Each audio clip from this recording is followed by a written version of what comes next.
High in the mountains of central Mexico, in the magical Oyamel fir forests, something unusual was happening. It was only February, the middle of winter, but the air felt warm. Too warm. Among millions of monarch butterflies resting in the trees, a young butterfly named Siku was waking up from her winter sleep. Something feels different, Siku thought, stretching her delicate orange and black wings. Normally, monarchs stayed in Mexico until March, when spring began in the north. But today, the temperature was unusually warm, almost like spring had already arrived. Siku fluttered over to her family cluster. Her grandmother, whom everyone called Abuela, was already awake, looking worried. "Abuela, why is it so warm?" Siku asked. "Is it time to migrate already?" Abuela's wise old eyes looked troubled. "No, little one. It's too early. This warmth isn't natural for February. The world is changing, Siku. The climate is shifting. I've lived many generations, and I've never felt winter warmth like this." The unusual warmth confused all the butterflies. Some wanted to leave immediately for their northern migration. Others insisted they should wait for the proper time in March. "Our ancestors have migrated in March for thousands of years," one elder butterfly declared. "But if it's this warm, maybe the flowers up north are blooming early," a younger butterfly suggested. "Maybe we should follow the warmth." Siku felt torn. This was her first migration. She had never made the incredible 3,000-mile journey from Mexico to Canada that her species was famous for. Monarchs don't learn migration from their parents. The knowledge is somehow coded in their tiny bodies, passed down through generations. But what happens when the weather signals get mixed up? Abuela made a decision. "Siku, you will go early. Scout ahead. See if the world up north is ready for us. Use your instincts, but also observe carefully. Something is changing in our world, and we must understand what." Siku felt both terrified and honored. "Me? But I've never migrated before." "That's exactly why you must go," Abuela said gently. "The old ways might not work in this new world." And so, 3 weeks earlier than normal, Siku began her first great migration. As she flew north, she wasn't alone.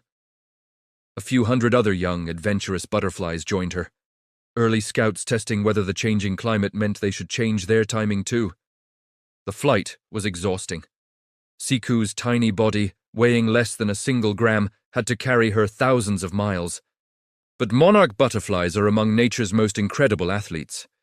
They can fly up to 100 miles in a single day, riding warm air currents and gliding on the wind. As Siku crossed into northern Mexico and then into Texas, she began noticing strange things. Siku landed in a Texas meadow, exhausted and hungry. Monarch butterflies feed on nectar from flowers, but something was wrong. Some flowers were blooming but looked stressed, their petals wilting in the unusual February warmth. Other flowers that should have been blooming were still dormant, confused by irregular weather patterns.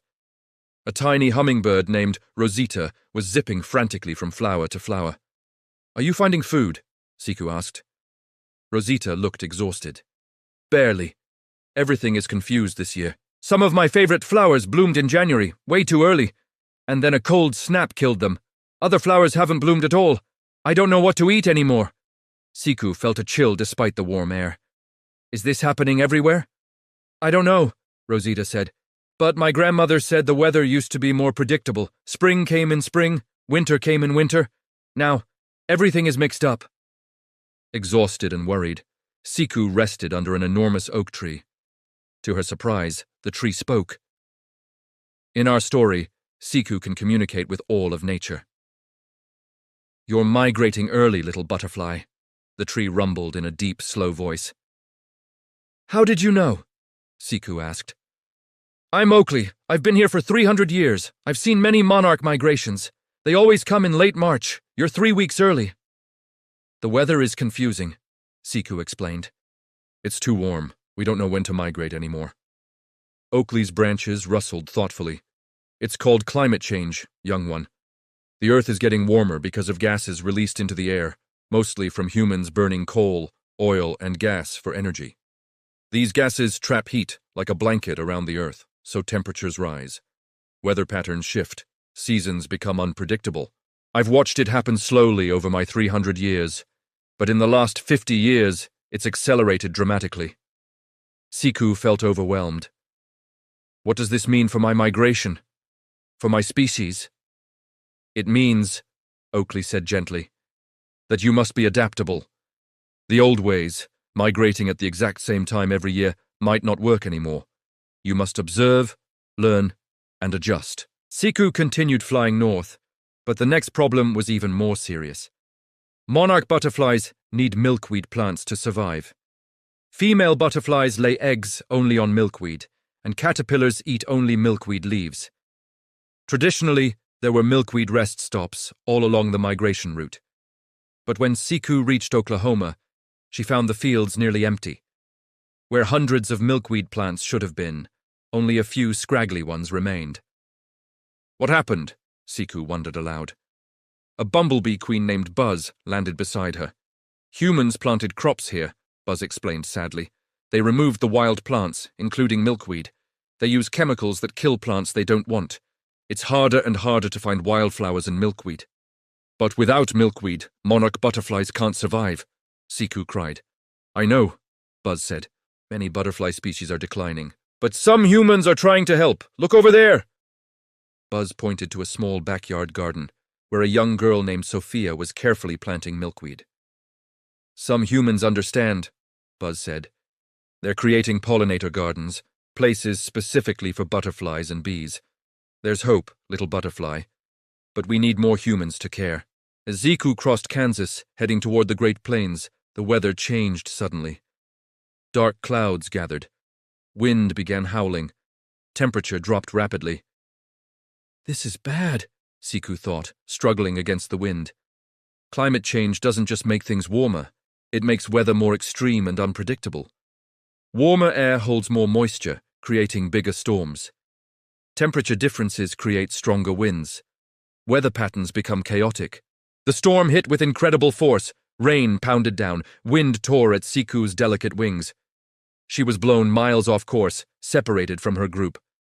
For a terrifying hour, Siku fought for survival. Finally, she managed to land on the underside of a large leaf, clinging desperately as the storm raged around her. When it finally passed, Siku emerged soaked and exhausted. Where am I? She wondered, looking around at an unfamiliar landscape. She was lost. In the vast tapestry of North America, a single life begins its epic journey. Meet Siku, a monarch butterfly, born under the warm Mexican sun. Her name means ice in the Inuit language, a prophecy of the world she is destined to see. Her fragile wings, painted with the fire of 1,000 sunsets, are about to carry her on one of the most incredible migrations on Earth, a journey of thousands of miles, fraught with peril and wonder. Siku's instinct is a powerful ancient compass, pulling her north. She flutters over sun-drenched fields and bustling cities, a tiny, determined traveler. But as she crosses into the heartland of America, the skies begin to change. The air grows heavy, thick with an unspoken threat. Dark clouds gather on the horizon, swirling into a monstrous, churning vortex. A supercell storm. Siku is tossed and turned, her delicate wings battling against torrential rain and violent gusts of wind. The world becomes a blur of grey and green, a terrifying symphony of thunder and chaos. She clings desperately to a quivering blade of grass, a small speck of life fighting for survival against the full fury of a changing climate. Battered and exhausted, Siku survives the night. As dawn breaks, she meets an unlikely guide. Soaring high above is Zephyr, a majestic bald eagle. His eyes, sharp as flint, have watched the changing land for decades. He sees the tiny, struggling butterfly and circles down. He tells her of the path ahead, of the new dangers that now plague the ancient migration routes. The seasons are no longer predictable. The world, he explains, is out of balance. With a shared understanding, they travel north together, the mighty eagle watching over the fragile butterfly. Their journey soon brings them to a wide, powerful river valley. But this is not the gentle, life-giving river of old. It has become a monstrous, churning torrent. Recent, unprecedented rainfall has caused it to swell, swallowing its banks and everything in its path. Entire forests are submerged, the tops of trees barely visible above the murky, brown water. Homes and farms have been washed away.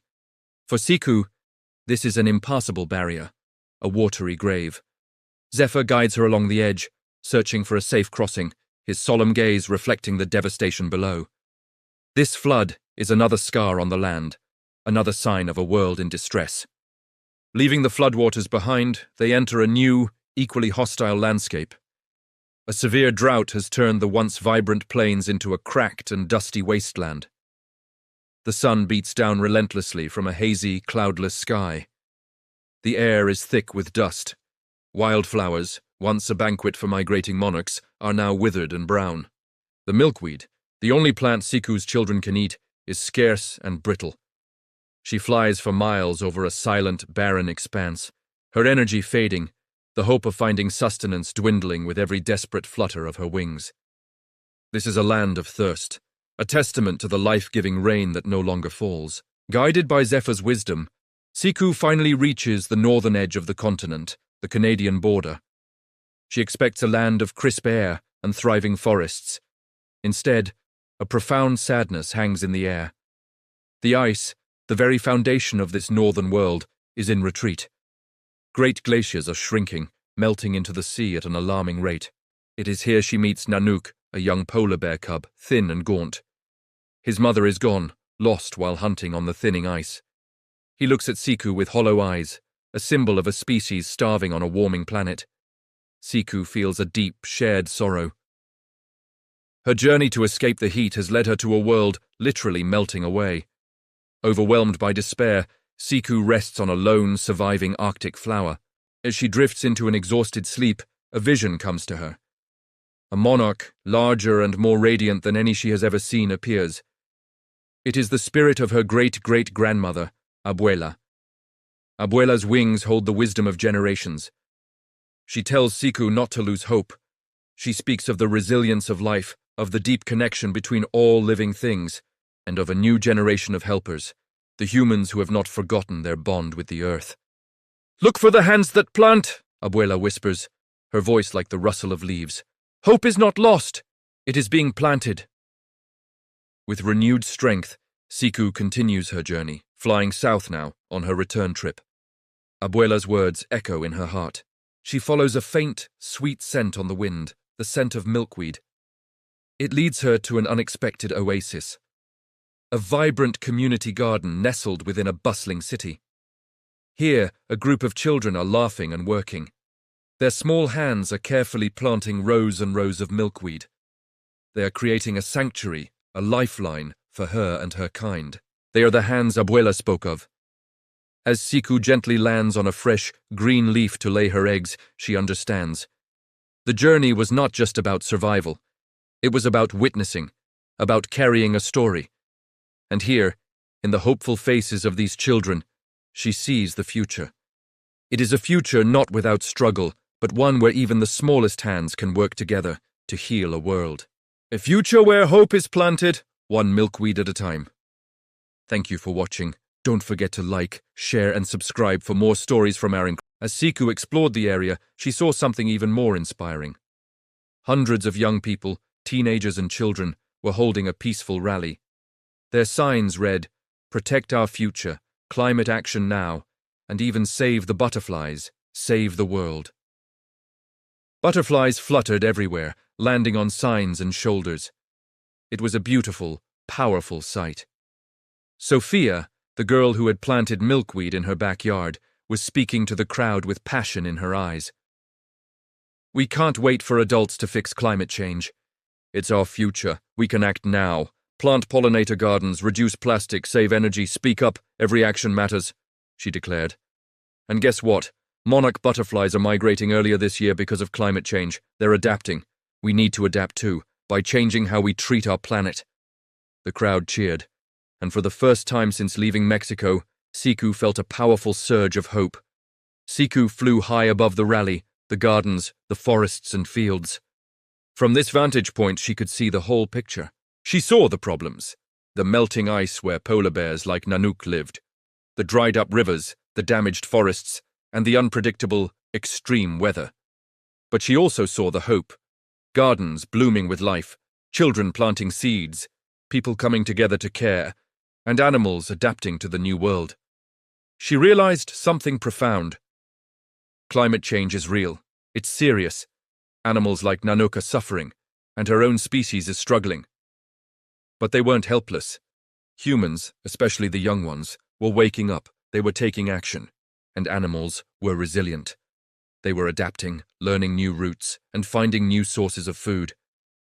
If they worked together, animals adapting and humans helping, they could not only survive this, they could thrive. Siku spent the summer in Canada, eating, resting, and recovering from her incredible journey. But monarch butterflies born in Canada don't stay. In the fall, they must migrate back to Mexico, a journey they'll make only once in their lifetime. Siku was now a mature butterfly, ready to lead the next generation. As fall approached, arriving earlier than usual, Siku gathered the young butterflies born that summer. "Listen carefully," she told them. "The world is changing. The migration our ancestors made for thousands of years is different now. We must be flexible. We must observe the weather, the flowers, the temperature. We can't just follow old instincts. We must think, adapt, and learn." The young butterflies listened with wide eyes. "Is it scary?" one of them asked. "Yes," Siku admitted honestly, "but we're strong and we're not alone." Before leaving Canada, Siku attended a special gathering. Zephyr the eagle had called together animals from across North America: bears, wolves, deer, birds, bees, foxes, and more. "We must share information," Zephyr announced. "Climate change affects us all. But if we share what we've learned, we can all adapt better. Siku the Monarch will tell us what she's discovered." Perched on a branch, with all the animals listening attentively, Siku shared everything she had seen. The early spring warmth, the confused flowers that bloomed out of sync, the extreme storms, floods, and droughts. She told them about Nanook's melting ice and the struggles of the polar bears. But she also shared the good news, the children's gardens, the rallies, the humans who cared. "There's bad news and good news," Siku concluded. "The bad news is that climate change is real and affecting all of us. The good news is that we can adapt, and humans, especially the young ones, are trying to help. We must be resilient, and we must encourage the humans to keep helping." Then the great southern migration began. Millions of monarch butterflies, with Siku among them, filled the skies, their orange wings a river in the air, heading back to Mexico. But this year's migration was different. They adjusted their routes based on the weather patterns they observed. They made new stops at the pollinator gardens that children had planted all along the way. They were adapting their timing to the changing climate, a massive, coordinated effort of survival. Along the way, children cheered when they saw the clouds of butterflies. "They came back!" Sophia shouted with joy, watching monarchs land in her now flourishing garden.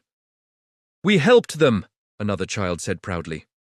The butterflies and the children were working together, each helping the other to survive and thrive in this changing world. After 2 long months of flying, Siku finally arrived back in the Oyamel forests of Mexico. She was exhausted, but triumphant.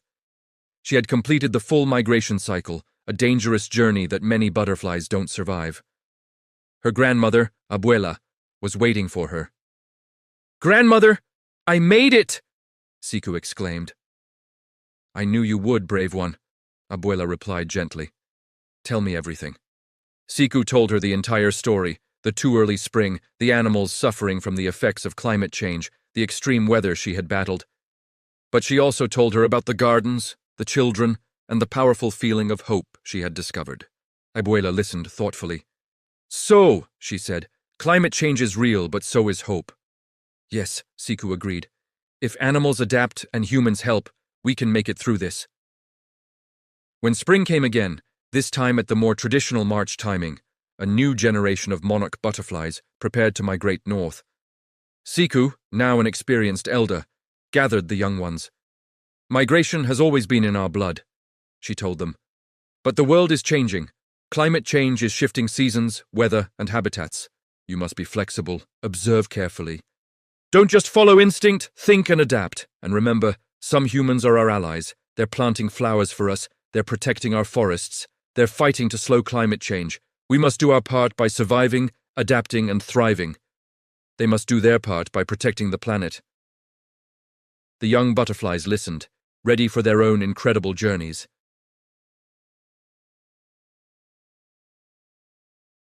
In Texas, Sophia's backyard garden had grown even bigger, filled with more milkweed, more flowers, and more butterflies. Across the Great Plains, more schools had created pollinator corridors, making the migration route a little easier. In Canada, Nanook the polar bear cub was still struggling with melting ice, a problem that wouldn't be solved quickly. But new conservation efforts were protecting more polar bear habitat. Thousands more children had planted pollinator gardens across North America, and young people continued to rally, demanding change. Progress was slow, but things were moving in the right direction. Something else amazing happened. Human scientists studying monarch butterflies noticed that their migration timing had shifted. "They're adapting," one scientist exclaimed. "Some monarchs are migrating earlier. Others are adjusting their routes. They're responding to climate change by evolving their behavior." Another scientist added, "And the pollinator gardens kids have planted are making a real difference. Monarch populations are stabilizing in areas with good habitat corridors." The lead scientist, Dr. Rivera, smiled. "This shows that nature is resilient.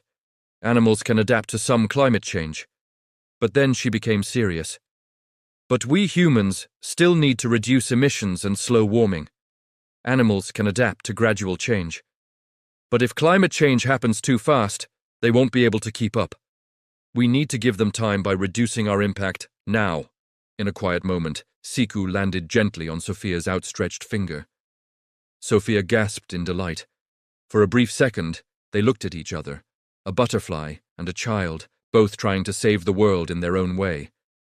If Siku could speak our language, this is what she would say. "Dear human children, thank you for planting gardens for us. Thank you for speaking up about climate change.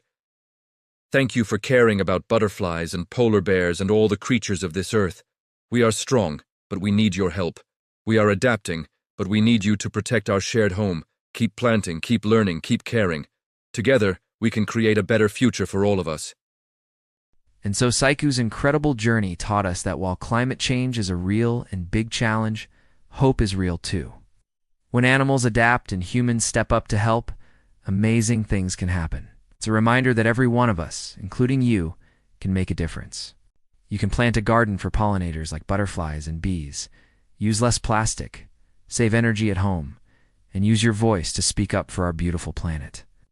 Every single small action adds up to something huge.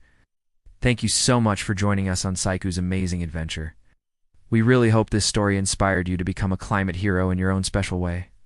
If you loved this story, please give it a big thumbs up by hitting that like button. It really helps other kids discover these important messages. Now, we want to hear from you. Drop a comment below and tell us what one thing you'll do to help butterflies on our planet. Or what animals should we feature in our next climate story? Let us know if you've ever planted a pollinator garden. And hey, don't forget to subscribe and ring that notification bell so you never miss out on our next incredible animal adventure. We have so many more amazing stories coming your way, from ocean animals fighting plastic pollution to forest creatures adapting to changing seasons.